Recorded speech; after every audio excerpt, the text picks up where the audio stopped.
Hi there, मैं इस नई वीडियो में आपका फिर से स्वागत है।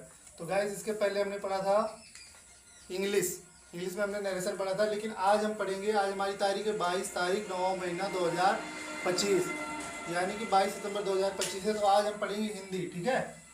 हिंदी, जैसा कि हमने आपको बताया है कि हमारे चैनल का नाम रिफ्रेश नॉलेज है। तो आप कुछ भी पढ़े रहेंगे, हम आपके ज्ञान को क्या कर देंगे, रिफ्रेश कर देंगे, यानी कि ताज़ा कर देंगे। तो आज हम पढ़ेंगे हिंदी। अभी तक हमने यहाँ पर 5 सब्जेक्ट आपको पढ़ाए हैं, लेकिन ये छठा सब्जेक्ट है, ठीक है। हमने आपको क्या क्या पढ़ाया है, मैथ्स पढ़ाया है, इसके बाद क्या पढ़ाया है, फिलोसॉफी पढ़ाया है, और इसके बाद एस्ट्रोनॉमी पढ़ाया है, और इंग्लिश पढ़ाया है, और इसके बाद क्या पढ़ाया था, मैथ। 5 सब्जेक्ट कुल मिलाकर पढ़ाए हैं, उस पर आप चेक कर लीजिए। ये छठा सब्जेक्ट है, ठीक है। तो आज हम पढ़ेंगे क्या, हिंदी। हिंदी क्या है, हमारी एक भाषा है, जैसा आपको पता होगा। भाषा अपने विचारों को व्यक्त करने का माध्यम होता है। तो हिंदी हमारी क्या है, एक भाषा है। अब हिंदी में भी 2 पोर्शन होंगे, एक क्या होगा, गद्यांश होगा जिसको हम पढ़ेंगे, और एक पद्यांश होगा, वो इसको भी पढ़ा जाएगा, और साथ ही साथ एक पोर्शन क्या होगा, ग्रामर होगा, ठीक है। तो ग्रामर में आज हम पढ़ेंगे अलंकार। क्या पढ़ेंगे, अलंकार। इंग्लिश में इसको कहा जाता है फिगर ऑफ स्पीच, लेकिन हिंदी में पढ़ेंगे इसको क्या, हम अलंकार। तो सबसे पहले हम जानेंगे अलंकार कहते किसे हैं, ठीक है। इसका डेफिनेशन जानेंगे, यानी कि इसका परिभाषा जानेंगे। तो देखिए, हिंदी में हमारे पास 2 प्रकार के मतलब फॉर्मेट होते हैं, जिनको हम पढ़ते हैं रीडर में। पहला फॉर्मेट होता है गद्यांश, और दूसरा होता है पद्यांश, ठीक है। तो गद्यांश में क्या होती है, कहानी दी रहती है कोई, उसको कहानी को आप पढ़ते रहते हैं, चाहे कहानी हो, उपन्यास हो, निबंध हो, इसी प्रकार की 18 विधाएँ होती हैं, उनमें से कुछ ना कुछ होती हैं। लेकिन ये जो हमारा पद्यांश होता है, जिसको हम काव्य कहते हैं, ठीक है, पद्यांश या पद्य होता है, इसको हम काव्य भी कहते हैं, ठीक। तो पद्यांश क्या होता है, जो हमारे पास कविता होती है, कविता, जिस कविता को हम पढ़ते हैं, वो कविता पढ़ने के बाद मतलब उसको हम देखते हैं कि वो कहानी से पूरी तरह डिफरेंट होती है। वो एक प्रकार का जैसे ऐसा लगता है कि गाना है कोई, ठीक है, उसको हम गा भी सकते हैं।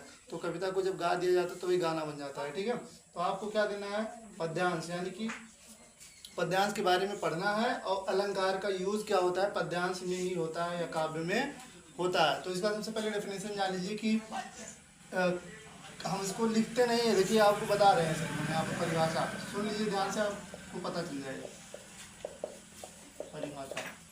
यही जो काव्य है या पद्यांश है, इसी की शोभा बढ़ाने वाले तत्वों को क्या कहा जाता है, अलंकार। अलंकार किसे कहते हैं, काव्य की शोभा बढ़ाने वाले तत्वों को अलंकार कहा जाता है। जिस प्रकार से कोई स्त्री होती है, तो स्त्री नॉर्मल सी लगती है, लेकिन जब उसको गहना पहना दिया जाता है, क्योंकि अलंकार का मतलब होता है आभूषण। क्या होता है, आभूषण। आभूषण का मतलब क्या होता है, गहना। गहना, तो गहना क्या हुआ, शोभा बढ़ाने का एक माध्यम हुआ या तत्व हुआ ना। तो जिस प्रकार से कोई स्त्री होती है, वह स्त्री अगर सामान्य रहती है तो उतनी सुंदर नहीं दिखती है, लेकिन जब उसको आभूषण पहना दिया जाता है, तो आभूषण पहनने के बाद वो थोड़ा और सुंदर दिखने लगती है। तो उसी प्रकार से हमारा क्या होता है, काव्य या पद्यांश होता है, वो नॉर्मल अगर लिखा रहता है तो सुंदर तो लगेगा, लेकिन उतना अधिक नहीं।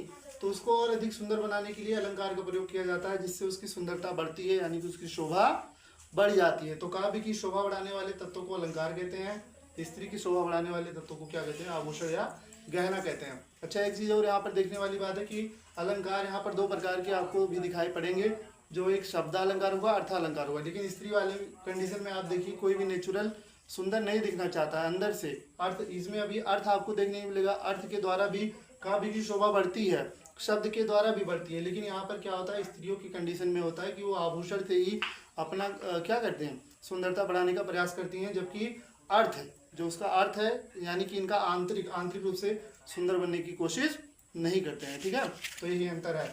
तो आंतरिक रूप से भी सुंदर होना आवश्यक है। तो यहाँ पर हम देखते हैं अलंकार के प्रकार। परिभाषा तो हो गया, काव्य की शोभा बढ़ाने वाले तत्वों को या उपकरणों को क्या कहा जाता है, अलंकार कहा जाता है।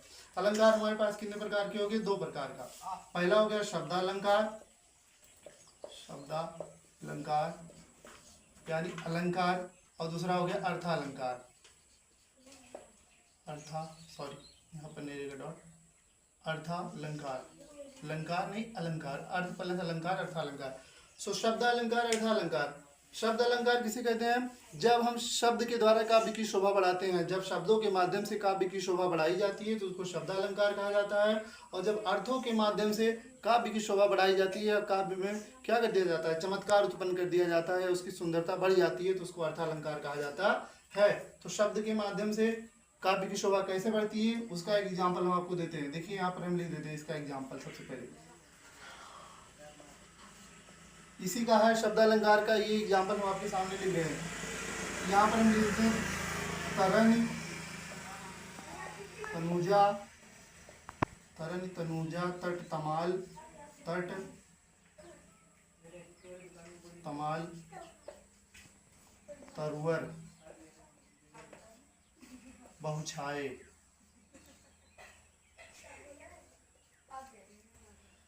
अब इसको आप पढ़िए एक बार, शब्द के माध्यम से कैसे काव्य की शोभा बढ़ रही है। देखिए पढ़िए, तरनी तनुजा तट तमाल तरवर बहुछाए, यानी यह सुनने में कितना अच्छा लग रहा है ना। यानी कि जो हमारा एक काव्य की एक पंक्ति लिखी हुई है, इसको हम काव्यांश कहते हैं या पद्यांश कहते हैं।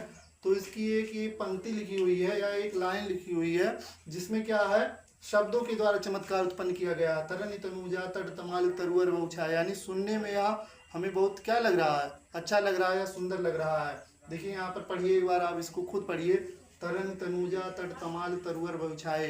यहाँ पर हमें इसके अर्थ को जानने की आवश्यकता नहीं पड़ती है, केवल शब्दों के माध्यम से ही इसमें चमत्कार उत्पन्न हो रहा है या सुंदरता झलक रही है। ठीक है, तो इसको कहा जाता है शब्दालंकार। ठीक है, तो इसको हम रब कर देते हैं, अर्थालंकार का एग्जाम्पल लिखते हैं। ये शब्दालंकार है, इसको आप लिख सकते हैं।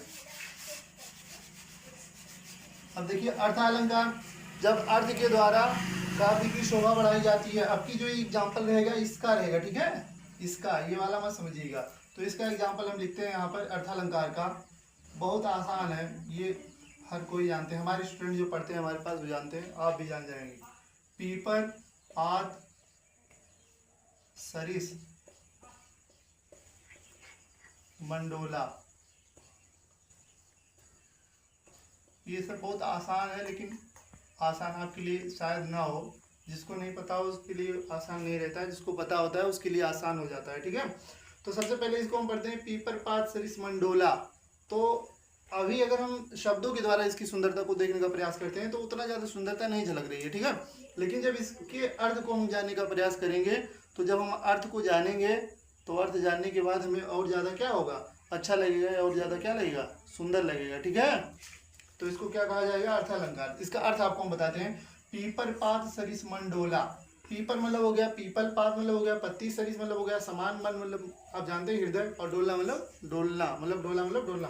तो जिस प्रकार से इसका अर्थ बताया, जिस प्रकार से हवा चलने पर पीपल की पत्तियां हिलने लगती है, डुलने लगती है, उसी प्रकार से जब किसी अच्छे वस्तु को देखते हैं हम, तो हमारा मन भी क्या होता है, हिलने लगता है, डुलने लगता है, अर्थात हमारे मन में रोमांच उत्पन्न होने लगता है।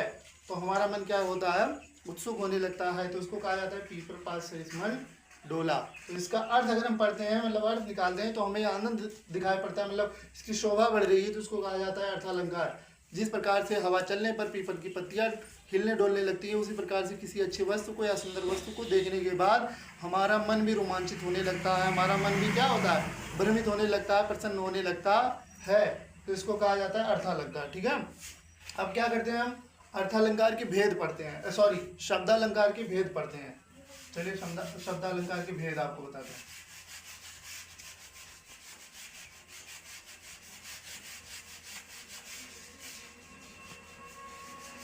हिंदी भी आवश्यक है। ठीक है, हिंदी को आप हल्के में मत लीजिए, हिंदी भी एक भाषा है, और कोई भी भाषा हो उसका ग्रामर अपने में बहुत ज़्यादा महत्वपूर्ण होता है, चाहे वो इंग्लिश हो चाहे हिंदी हो, उसको आपको समझने की आवश्यकता होती है।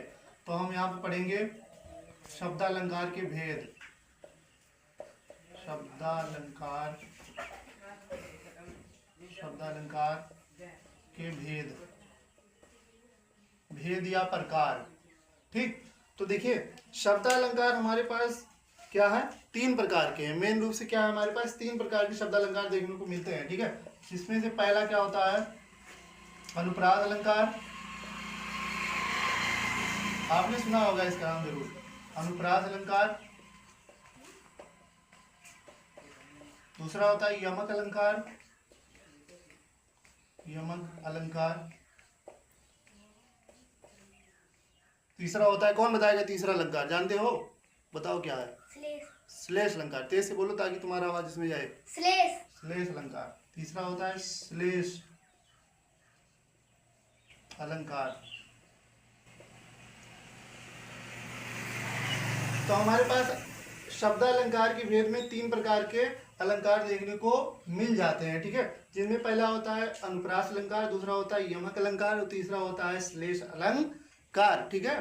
तो सबसे पहले हम बताएंगे आपको अनुप्रास अलंकार किसे कहते हैं, उसके बाद बताएंगे यमक अलंकार किसे कहते हैं, उसके बाद बताएंगे श्लेष अलंकार किसे कहते हैं। सबसे पहले हम इसका नॉर्मल सा एक बार आपको डेफिनेशन बता देते हैं, एक बार वैसे सुनिए, फिर जब इसको हम डिटेल में भी बताएंगे तो उसको हम आपको एग्जाम्पल के द्वारा पूरी तरह से विश्लेषित करके बताएंगे, पूरी तरह तोड़ के बताएंगे। तो सबसे पहले आप इसे नॉर्मल सा परिभाषा जानिए, अनुप्रास अलंकार किसे कहते हैं। अगर आप ऐसे समझ जाते हैं तो आपको आगे देखने की आवश्यकता नहीं पड़ेगी, और अदरवाइज क्या करेंगे, हम इसको आगे एक्सप्लेन करेंगे। तो अनुप्रास अलंकार, जहाँ पर वर्ड आप जाते हैं ना, वर्ड या अक्षर, तो काव्य में जहाँ पर भी आपको एक ही वर्ड की आवृत्ति बार बार होने लगती है, मतलब जब एक ही वर्ड की आवृत्ति बार बार होती है तो वहाँ पर अनुप्रास अलंकार होता है। एक ही वर्ड बार बार दोहराता रहता है तो वहाँ पर अनुप्रास अलंकार होता है। दूसरा यमक अलंकार, जब एक शब्द एक से अधिक बार आए, कोई एक शब्द रहेगा, वर्ड नहीं, एक शब्द एक से अधिक बार आए परंतु उनके अर्थ अलग अलग निकले तो वहाँ पर होता है यमक अलंकार, ठीक है। अभी आपको विश्लेषित करके बताएंगे आगे। श्लेष अलंकार, काव्य में जहां पर हमें एक शब्द के कई अर्थ देखने को मिलते हैं, जैसे कोई एक शब्द है लेकिन उसके कई अर्थ निकलते हैं, एक से अधिक अर्थ निकलते हैं, तो वहां पर क्या होता है, श्लेष अलंकार होता है। यमक अलंकार, श्लेष अलंकार में आप भ्रमित मत होइएगा, क्योंकि यमक अलंकार में कोई भी शब्द जो होता है वो एक से अधिक बार आता है और उन अलग अलग शब्दों का अलग अलग अर्थ होता है, परंतु यहाँ पर कोई एक खास शब्द होता है या विशेष शब्द होता है जिसका अर्थ आपको अलग अलग देखने को मिल जाता है, ठीक है। तो सबसे पहले अनुप्रास अलंकार, उसके बाद यमक अलंकार एंड लास्ट में क्या पढ़ेंगे, श्लेष अलंकार। तो आ गया अनुप्रास अलंकार, इसका डेफिनेशन एक बार आपको हमने बता दिया है, इसको हम क्या करते हैं तुरंत समझा देते हैं, तुरंत एग्जाम्पल के द्वारा। अनुप्रास,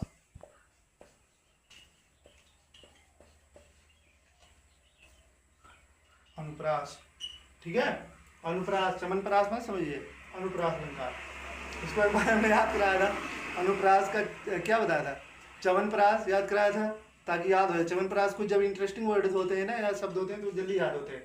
अनुप्रास, चमनप्रास, और क्या था, यमक, यमक को नमक बना दिए थे, नमक याद रहेगा। और श्लेष को क्या बनाया था, क्या तेजी से बताओ, प्लेस। हाँ, श्लेष को क्या बनाया था, प्लेस, तो जल्दी से याद हो जाता है, ठीक है। तो अनुप्रास अलंकार, तो अनुप्रास अलंकार का सबसे पहले हम डेफिनेशन जान चुके हैं, जहां पर एक ही वर्ड या अक्षर बार बार आता है, उसकी आवृत्ति बार बार होती है तो वहां पर अनुप्रास अलंकार होता है। इसका हम जो करते हैं क्या, एग्जाम्पल, तो यहाँ पर एग्जाम्पल देते हैं। तो एग्जाम्पल अभी हमने आपको यहाँ पर शब्द अलंकार में जो बताया था एग्जाम्पल, सेम एग्जाम्पल इसमें आ जाता है। उसका नाम क्या है, तरनी तनुजा तट तमाल तरुवर बहु छाए, तरनी तनुजा तट तमाल तरुवर बहु छाए। इसको ऐसे गा कर पढ़िए, तरनी तनुजा तट तमाल तरुवर बहुछाए, बहुछाए।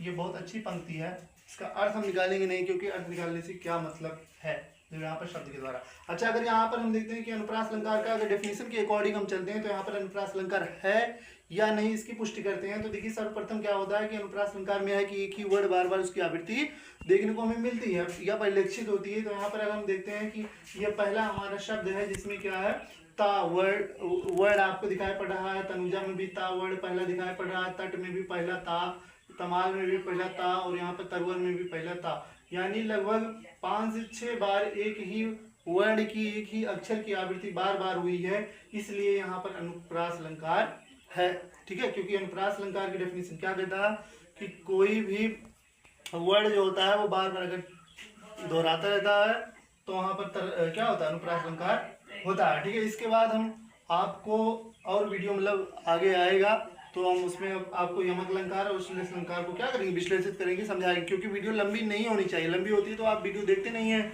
आराम से चले जाते हैं चैनल। अगर ज़्यादा लंबी वीडियो हो जाती तो कोई नहीं देखता, तो उतना बड़ा वीडियो नहीं बनाएंगे, ठीक है।